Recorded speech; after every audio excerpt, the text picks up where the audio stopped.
consideración al pedido de la comunidad.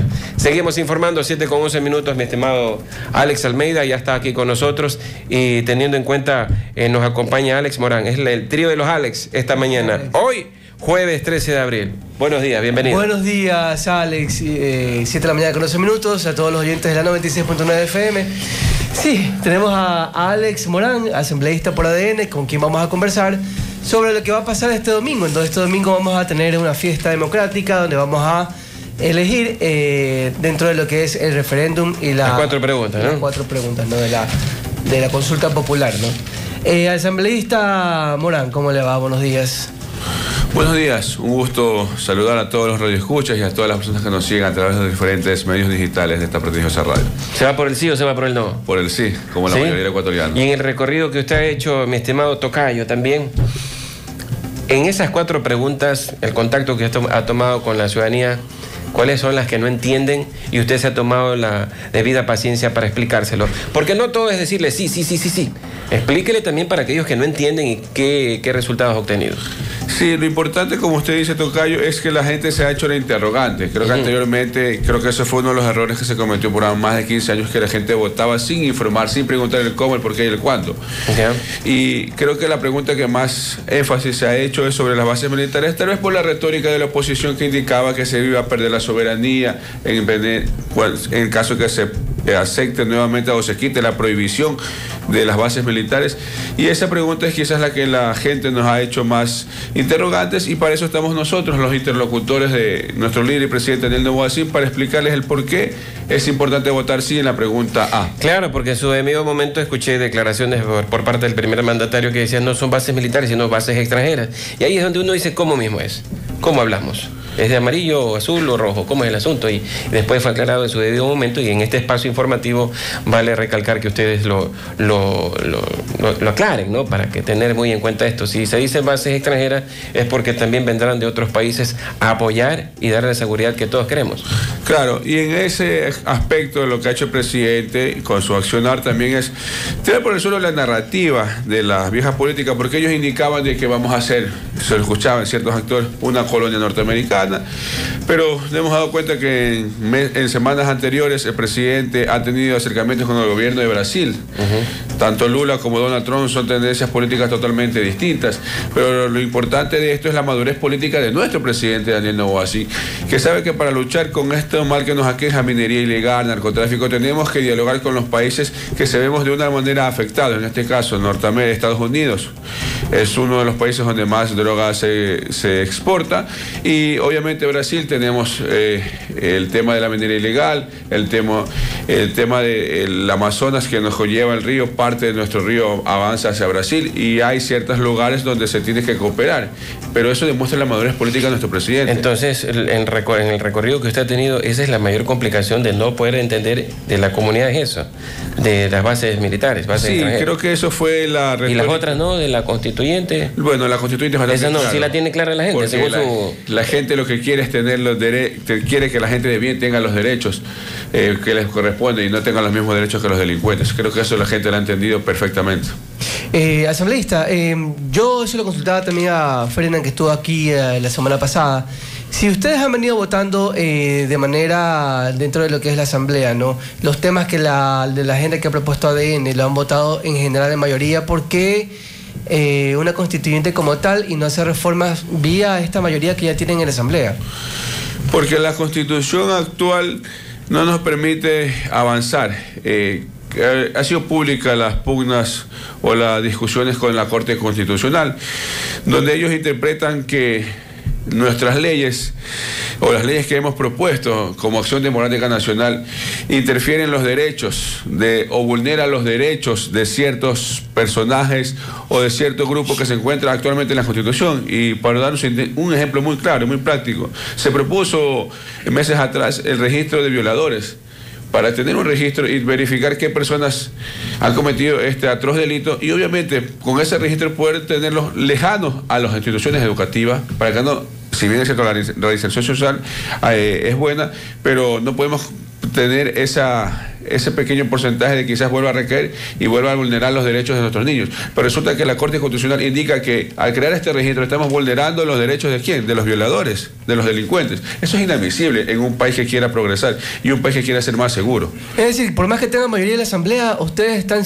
con una limitante, con una camisa de fuerzas. ¿Entendería que es así? Exactamente, la camisa de fuerzas es la Constitución actual que nos rige desde el 2008, en el cual tiene muchos vacíos legales, muchas interpretaciones, y las interpretaciones van a favor de los corruptos y de los delincuentes, más no de los ciudadanos que queremos sacar a este país adelante. Y algo que preocupa, Alex, sí. Algo que preocupa bastante a la ciudadanía, bueno, a cierto sector, claro, se discute, se dice que la Constitución actual es muy garantista, pero también hay muchas personas de derechos humanos que tienen su criterio respetable y que indican que, bueno, o sea, nosotros tenemos ciertos derechos garantizados por Constitución que preocupan y que podríamos estar con cierta indefensión frente al Estado.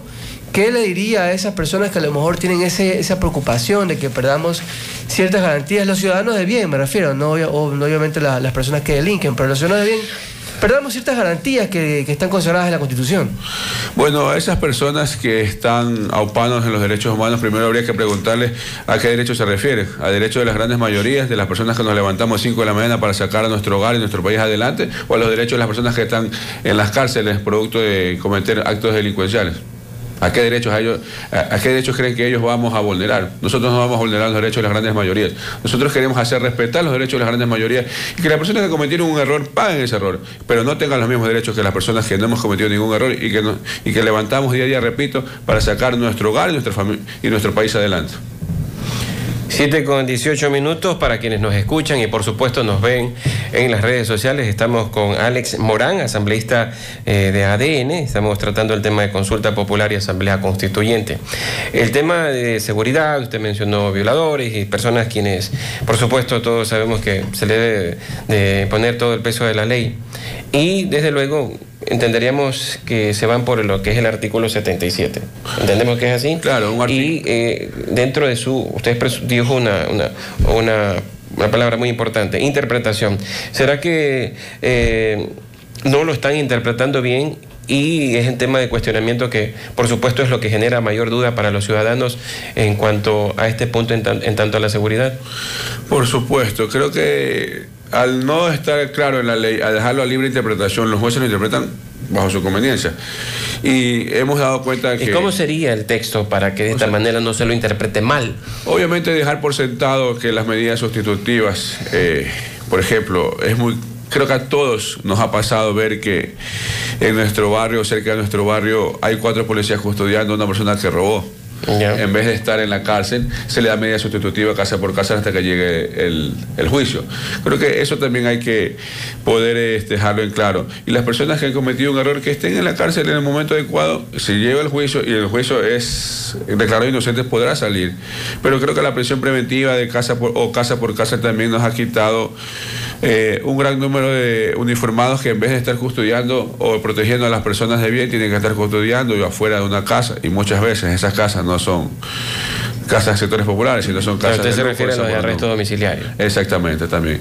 Hay que saber poder dejarles las leyes claras y decirles que las personas que cometieron un error, cometieron un acto criminal, un acto de corrupción, tienen que estar en los centros de rehabilitación social, no sentados en su casa con aire acondicionado y viendo Netflix.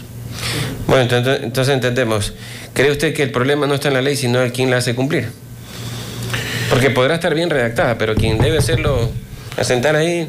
Creo que actualmente no está bien redactada, porque si la deja libre interpretación, como dicen en el barrio, echa la ley, echa la trampa, y esta ley y esta constitución actual, que es muy interpretativa, también le da las facultades a los delincuentes a poder presionar a los jueces. Quizás no todos los jueces sean corruptos. Y como bancada se han sentado a ver cómo sería la redacción de estos Por artículos. Supuesto, y eso se va a llevar... De pronto trajo algunos para que la ciudadanía sepa... Bueno, creo que si bien es cierto, nosotros estamos convencidos que este domingo vamos a ganar, también nosotros no cometemos los errores de los políticos anteriores que no respetaban la democracia y los pasos democráticos. En este caso, el primer paso es ganar contundentemente este domingo, y una vez que ganemos se presentará sobre la mesa los proyectos de ley o los proyectos para la nueva constitución, y obviamente se invitará a los grandes colectivos, a los gremios y a la ciudadanía en general para que contribuyan también en una nueva constitución. Es que en ese punto, mi estimado estimado Alex Almeida y mi estimado Alex Morán. O sea, primero gano y ahí te muestro lo que necesitas saber para solucionar este problema. Pero es que esto es más o menos como embarcarse en un bus. Yo me subo y ¿a dónde me voy?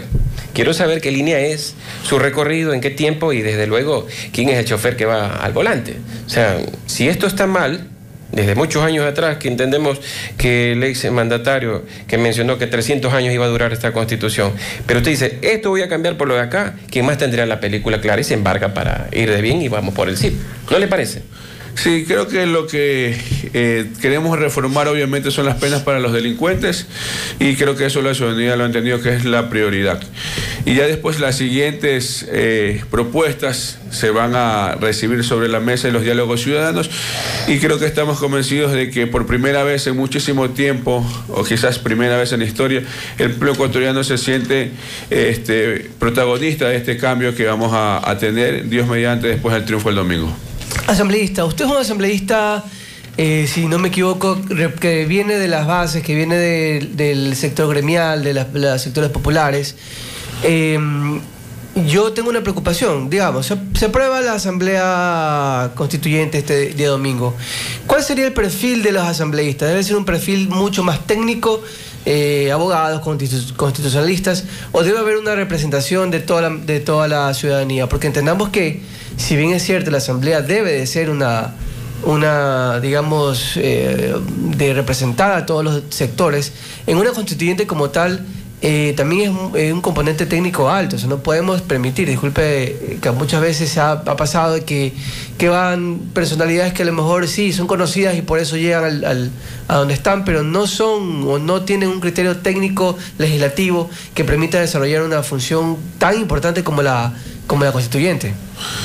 Claro, y es natural esa preocupación, porque quizás hemos visto que por más de 15 años en las asambleas anteriores más se veían payasos y alzamanos en dichas asambleas. Y creo que eso ha cambiado en este proceso legislativo que llevamos desde el 14 de mayo, por lo menos en la bancada de Acción Democrática Nacional.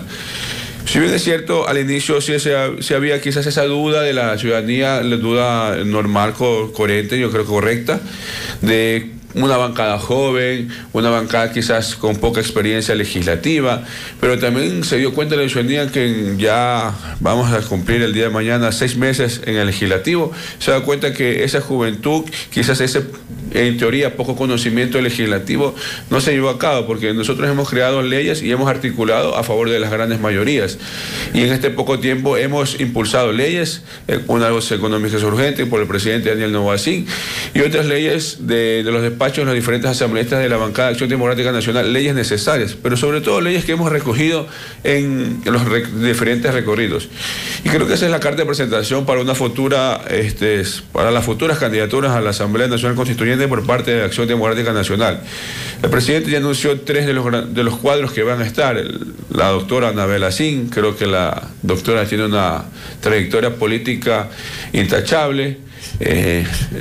Quien fue una de las mejores fiscales del país va a encabezar Pichincha, y el actual presidente de la Asamblea. Recordemos que la Asamblea Nacional antes del 14 de mayo tenía una popularidad o una aceptación, por bajo del 5%, y bajo el liderazgo de Nils Olsen hemos tenido una aprobación de cerca del 30%. Si bien es cierto, no es la idónea, pero ha demostrado en estos 6 meses su madurez política en la conducción de la misma.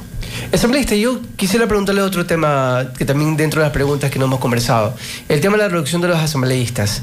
Quita representatividad, ¿cómo usted lo ve? Yo ahí sí también tengo una cierta apreciación, que si bien es cierto, bueno, hay muchos asambleístas que ni siquiera, hubo un informe hace poco que ni siquiera habían tenido algún tipo de intervención en el Pleno. Entonces no se suman al debate, están, digamos, lamentablemente, hay que decirlo, de relleno, muchas veces. Pero también por el otro lado, la representatividad.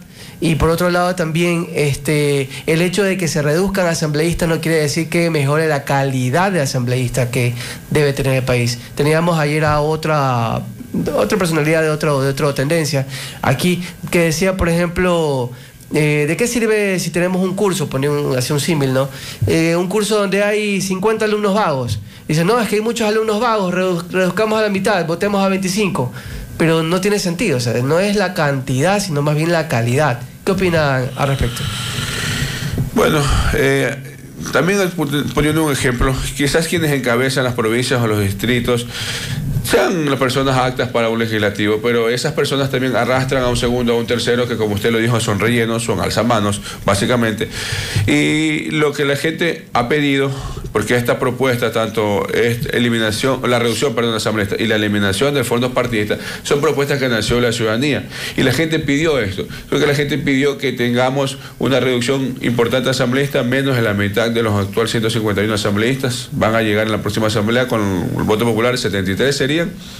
Lo que la gente pidió es eso, la reducción de asambleístas, porque se ha dado cuenta de que basta ya de pagarle sueldos a un asambleísta con sus 2 asesores y sus 2 asistentes que no hacen un proyecto de ley, que no caminan y ni siquiera reconocen los sectores populares. Y lo que esto va a obligar también es a aumentar la calidad dentro de los partidos políticos para poder tener esas curules, porque al haber esta reducción de asambleístas, creo que vamos a forzar a los partidos políticos a que tengan y preparen mejores cuadros. Y eso, al menos, esto es como en el fútbol, ¿no? Las divisiones menores.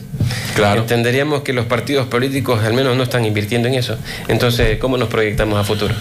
Y eso es curioso, porque dentro del presupuesto partidista que por constitución el Estado tiene que darle a los partidos políticos, el 70% de ese dinero tiene que ir invertido en la formación política.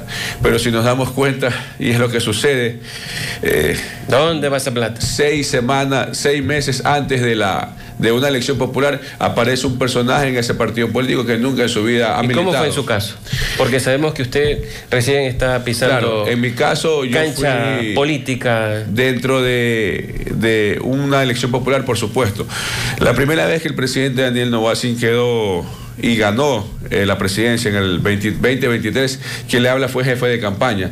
Vengo de un proceso a la interna de Acción Democrática Nacional. En su momento fui jefe de campaña en la provincia de Guayas, del Distrito 2, ¿no? Sí, fui electo del Distrito 2, pero en la primera campaña del presidente cumplí el rol de jefe de campaña de toda la provincia.